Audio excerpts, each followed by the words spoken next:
Bonjour et bienvenue sur le plateau du CIAN. Nous sommes réunis pendant 3 jours au MIT, le parc d'exposition de Toulouse, avec les acteurs de l'industrie de la région Occitanie.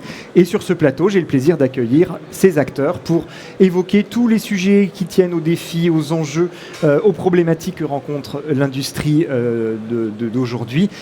Un des sujets que nous évoquons aujourd'hui, c'est pas le plus fréquemment évoqué, mais vous allez voir pourquoi nous l'évoquons ce soir, c'est celui du marketing et de l'approche du marketing qu'ont les entreprises industrielles, avec mes deux intervenantes que j'ai le plaisir d'accueillir, Bérengère Ferrier, présidente de Revive Brands. Contrairement à ce que son nom l'indique, c'est une entreprise française que vous avez créée il y a 12 ans à Los Angeles, mais vous l'avez rapatriée ici en Europe depuis 2018. Votre activité, c'est le conseil en stratégie et en marketing pour les directions d'entreprise. Vous êtes notamment ce qu'on appelle une spécialiste des marques, création et positionnement de marque. On aura peut-être l'occasion d'en parler plus tard. Céline François, vous êtes fondatrice et directrice conseil de Woo. Dans le marketing, on utilise beaucoup l'anglais, hein, donc ne soyez pas surpris. Woo, ça veut dire We Open Ways, donc on ouvre les voies, on ouvre les pistes. Une entreprise créée en 2012 ici à Toulouse, mais votre expérience à vous, pendant les 9 années précédentes, s'est jouée plutôt du côté de Barcelone. Un métier un peu similaire à celui de Bérengère, autour de stratégie marketing, de déploiement dans les digitales. Vous travaillez activement dans l'écosystème toulousain de l'innovation et des jeunes pousses. C'est ce qui vous différencie peut-être un peu de Bérengère, dont les clients se situent plutôt à l'extérieur de la région, en France et ailleurs. À l'occasion du CIAN, c'est la raison pour laquelle vous êtes toutes les deux avec moi ce soir, vous rendez public en avant-première les conclusions de l'Impact Study, une étude destinée à analyser les comportements des dirigeants face au marketing et leur impact direct sur la performance business de leur entreprise. Bérengère Ferrier, je commence avec vous. Vous avez engagé cette étude il y a 2 ans. Elle s'appelle donc Impact Study, je l'ai dit. En quoi elle a consisté? Comment vous l'avez conduite, cette étude? Alors cette étude, en fait, elle a pour but d'écrire des typologies de comportements d'entrepreneurs, d'entreprises innovantes, qui souvent ont la volonté de se développer soit sur leur territoire ou peut-être aussi à l'étranger. En fait, moi, ça fait 20 ans que je suis dans mon marché, et Céline, pareil. Et c'est vrai qu'on voit régulièrement revenir des comportements qui se reproduisent, on va dire, et on arrive maintenant à identifier un petit peu mieux ce que cela peut donner comme impact sur l'avenir d'une entreprise. Donc, quelle est la relation de l'entrepreneur, de la direction d'une entreprise avec sa stratégie de marque, qui va donc se traduire en actions marketing et qui vont donc avoir un impact sur l'entreprise. Donc, partant de ce constat, on se dit qu'en fait, tout le monde est concerné et l'idée, c'est d'amener un contenu utile à justement des directions d'entreprise pour les aider à se repérer, à mieux se connaître et rectifier le tir, si l'on peut dire, pour essayer d'être plus performant. Parce que le constat aujourd'hui, c'est qu'on est sur des marchés de plus en plus concurrentiels, très chahutés, très incertains. Et donc, la stratégie marketing est un des leviers de croissance pour une entreprise, pour s'en sortir, pour se développer, mais aussi pour se valoriser. Et donc, évidemment, nous n'avons pas réalisé cette étude qu'entre nous. On est associé au cabinet Blenders, qui est spécialisé justement sur la partie valorisation des entreprises, conseil à des hauts dirigeants de grands groupes du CAC 40, etc. Et l'idée, c'est d'amener ce savoir en libre accès, hein, c'est gratuit, mais voilà, en tout cas, de faire quelque chose d'utile. On pense que ça peut aider toutes les personnes dans différentes industries. Voilà. Si je vous suis bien, c'était finalement une sorte d'intuition que vous aviez, ou liée à votre expérience avec un certain nombre de clients, à votre observation aussi du marché, qui vous a fait dire que là, il y avait besoin de formaliser un petit peu, de quantifier un petit peu les choses pour comprendre comment les gens, les dirigeants se comportent sur ces questions de marketing. Il y avait besoin de formaliser, d'objectiver les choses. Oui, alors ce qui est intéressant, c'est les 4 axes en fait qui ont été utilisés pour classer ces personnes. Et puis on voit en fait que c'est une histoire de posture, de comportement de ces entrepreneurs vis-à-vis de la marque et vis-à-vis du marketing. Et comme l'a dit Bérangère, il y a un impact sur le business. On a repéré en fait 7 profils types. Alors on va y revenir juste dans un instant. Sur les modalités, vous avez fait comment? Vous avez appelé les gens? C'est des interviews téléphoniques? Non, bien sûr. En fait, ça a démarré au CES 2023. Donc cette étude a mis 2 ans pour sortir. À Los Angeles, Las Vegas. Las Vegas, voilà, le Consumer Electronics Show 2023. Où en fait, on s'est entretenu avec une quinzaine de startups, une première fois sur le salon, parce qu'elles correspondaient parfaitement au profil d'entreprises innovantes à différents stades de maturité, qui se retrouvent à l'étranger pour essayer de se développer sur des nouveaux marchés.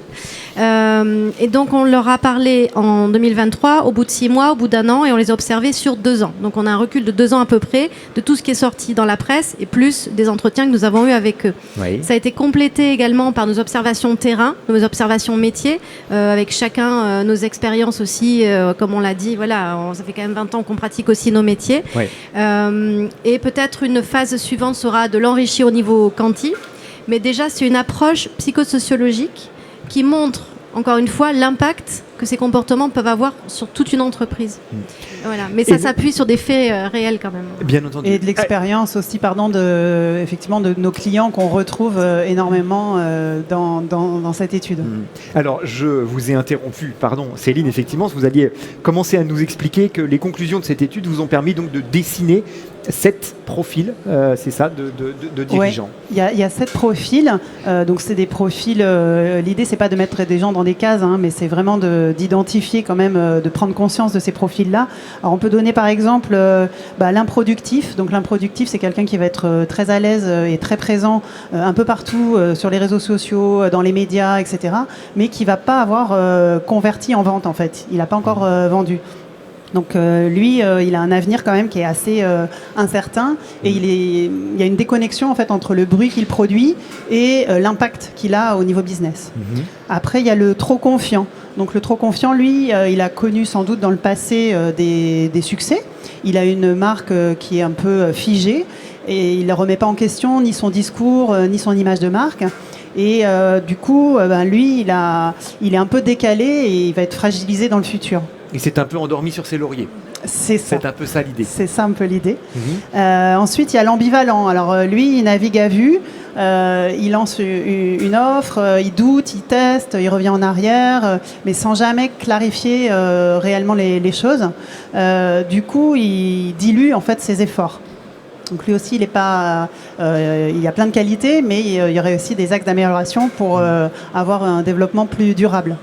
Et puis à l'opposé un peu de ces tendances, de ces profils-là, on a aussi d'autres profils, on ne va pas tous les citer, mais il y a le discret sérieux et l'astucieux inspiré. Et eux, en revanche, ils ont vraiment posé les bases, les fondamentaux, ils sont assez solides là-dessus. Mais l'idée, c'est vraiment là de dire que tout le monde peut progresser.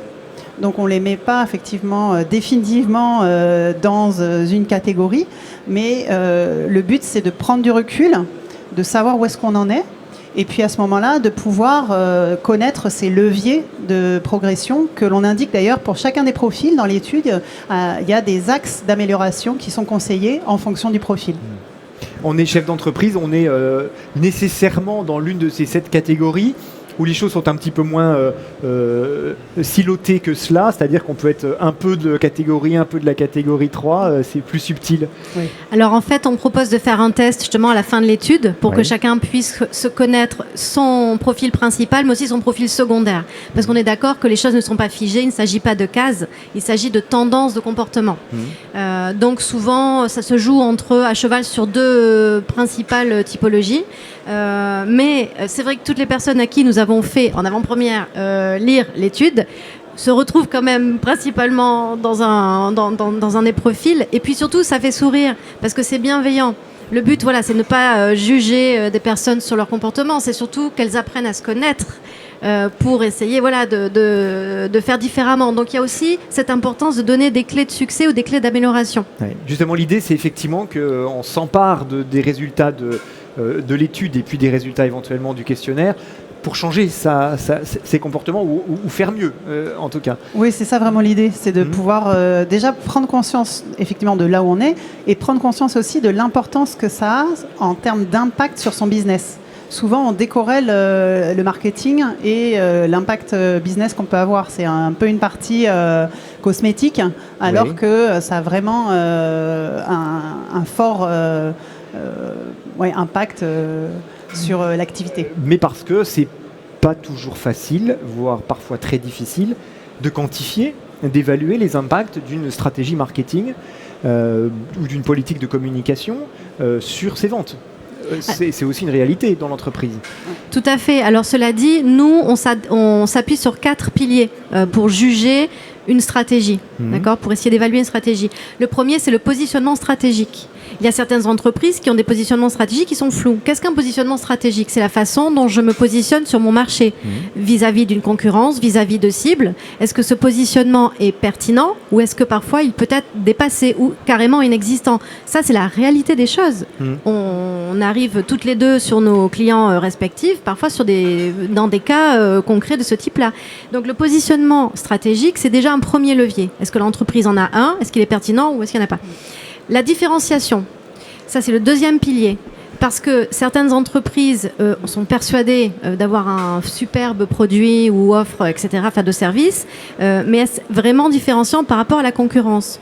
Donc c'est une vraie question, c'est le second pilier. Le troisième, c'est la lisibilité de l'offre. Ça nous est tous arrivé, je pense, de rencontrer des entrepreneurs qui mettent 10 minutes à nous expliquer ce qu'ils font. Or, ça ne devrait durer 15 secondes, comme chacun sait. 10 minutes, si on comprend, c'est bien. Oui. Voilà. Donc, le elevator pitch, n'est-ce pas ? Donc, 15 secondes, 30 secondes, ce qu'on veut, mais pas 10 minutes. Donc, la lisibilité de l'offre, c'est le troisième pilier. Et le quatrième pilier, c'est l'adéquation entre l'ambition et les moyens. Oui. Ça nous arrive aussi très souvent, nous, en tant que professionnels de stratégie de marketing, qu'on nous énonce vouloir atteindre la Lune avec les moyens je sais pas, d'une caisse à savon. Donc l'idée, c'est cette adéquation entre l'ambition et les moyens qu'on y met en face. C'est aussi un pilier important parce que ça va agir sur l'efficacité d'une stratégie. Donc ces 4 piliers, pour nous, ont été fondateurs pour aussi arriver à cartographier ces 7 typologies, parce qu'elles sont représentées sur un mapping, d'accord, avec des axes, selon que l'on peut être agile, réactif ou alors enfermé dans une situation où on n'arrive pas à changer. Et ensuite, selon que l'on ait un discours authentique et on va au fond des choses et on a bien fait son travail, ou bien on reste en superficie. Et là, c'est là aussi où le bas blesse. Donc sur ces 2 axes de mapping, on positionne ces 7 comportements et ça aide aussi à chacune à savoir où on se situe et comment on peut évoluer.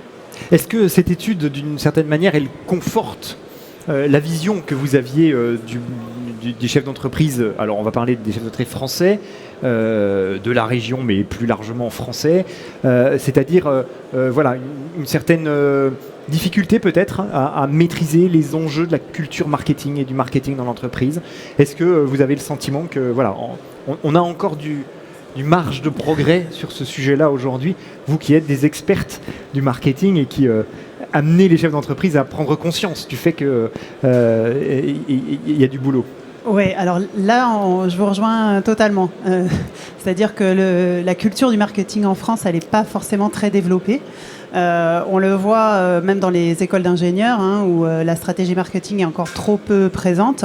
Et pourtant, que ce soit l'industrie, la tech ou comme tout autre, comme ailleurs en fait, a vraiment besoin de, comme on l'a dit, poser un discours, expliquer une offre, s'exprimer, se différencier, c'est essentiel.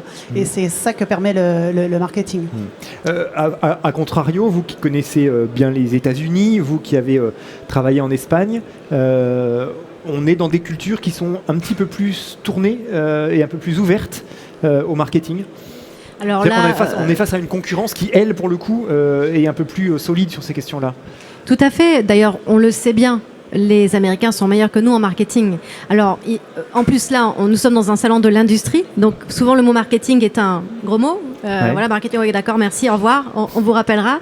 Il se trouve que c'est souvent l'une des clés de différenciation. Et pourquoi en France, nous avons une culture de la prudence et nous allons vouloir développer l'entreprise avant de vraiment investir sur une vraie stratégie.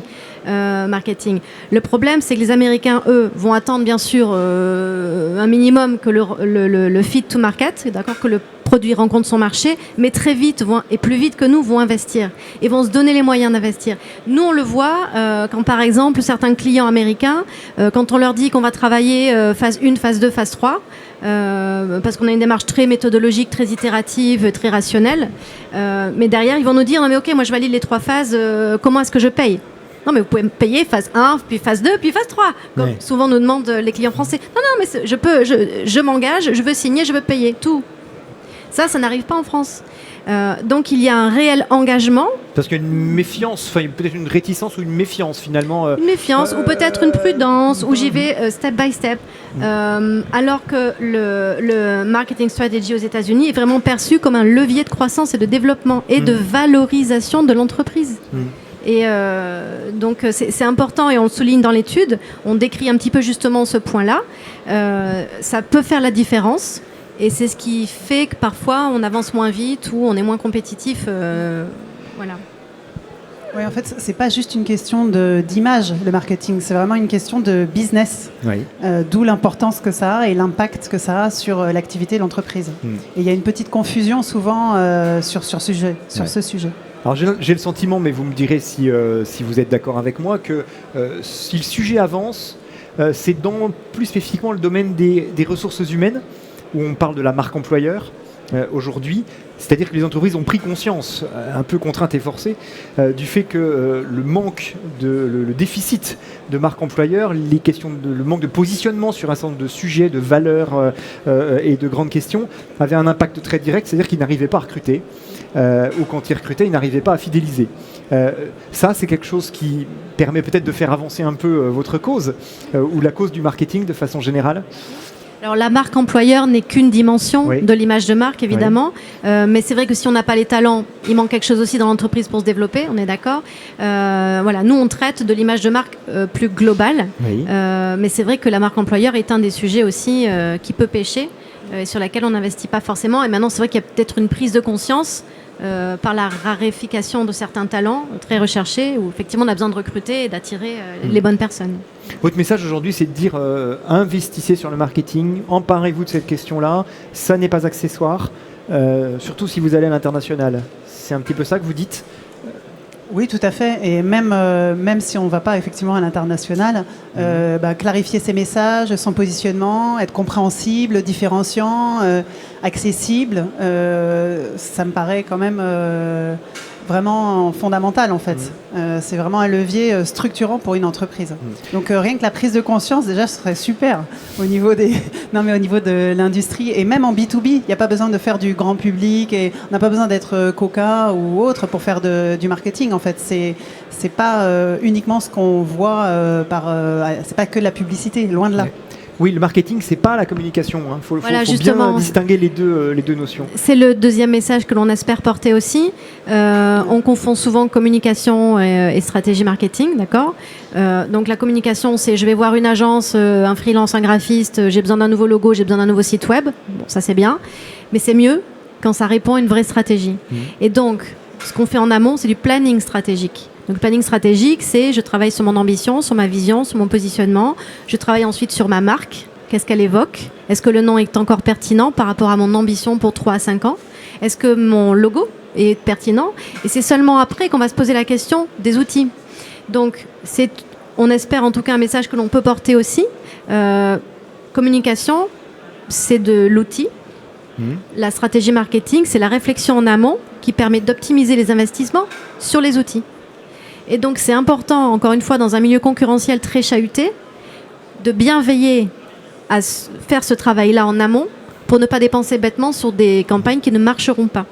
Est-ce que c'est pas difficile de tenir ce discours aujourd'hui dans un monde, vous l'avez évoqué tout à l'heure, qui est très incertain, dans lequel on manque cruellement de visibilité ? Oui, mais justement, le rôle aussi un peu des dirigeants, c'est d'avoir une vision et de la transmettre. Et donc le marketing, ça apporte de la clarté. C'est un peu comme le phare au milieu du brouillard. Ça permet de vraiment passer des messages et rassurer. Et quand on dit rassurer, c'est rassurer les parties prenantes, que ce soit les clients potentiels, les investisseurs aussi, les partenaires. et pourquoi pas les futurs employés. Et plus largement, la marque, quand on travaille bien sur sa marque, ça permet justement de s'en sortir dans les situations de crise. Parce qu'on ne va pas se battre sur le prix, puisque là, il y a une vraie valeur perçue autour de la marque. C'est comme ça qu'on fait sa différence aussi dans des milieux justement incertains et chahutés. Donc comment s'en sortir? Par le haut. Et donc c'est pour ça que c'est bien de travailler ce point-là avant qu'il ne soit trop tard et qu'on soit déjà dans des situations où compliquées, de trésor, etc. Oui, c'est ça, c'est que si on investit trop tard dans tout ce qui est marque et marketing, en fait, on prend le risque de devoir tout refaire demain. Et ça, c'est beaucoup plus coûteux, quoi. De toute façon, un des messages qui est passé sur ce plateau tout au long de la journée, c'est toujours de planifier, de stratégiser, d'avoir une approche réfléchie et pensée. Ce qui se heurte dans les petites structures, les PME, les PMI, au manque de temps.